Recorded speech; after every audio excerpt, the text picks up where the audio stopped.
Good morning mga kapatid. So, the second segment of my content on incredible sex orgasm dito sa libro ni Tommy Ferris, The 4-Hour Body, ay ito po.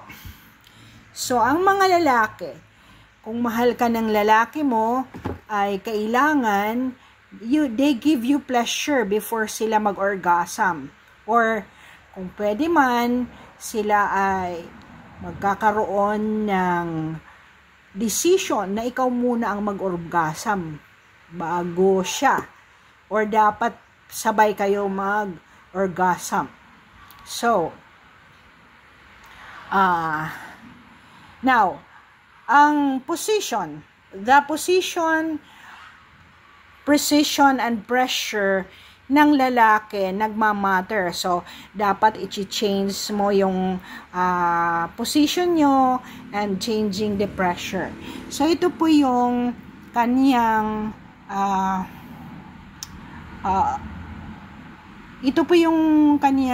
picture. Dito sa conventional missionary, nakaganyan lang siya. So, yung hips daw, hindi dapat naka-flat lang ang backbone ng babae, kundi elevated siya. Like this one.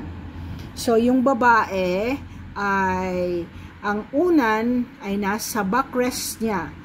O kaya, doon sa taas, this is the upper position, improve angle missionary, meaning yun ang conventional na kalagayan na hindi nakaiba ang position ng lalaki, meaning the man is on top and the woman is nasa ibaba, pero nilalagyan niya ng unan dyan sa kaniyang likod. So, the next segment will be on how to change the angle and change the pressure. Thank you for listening for the second segment.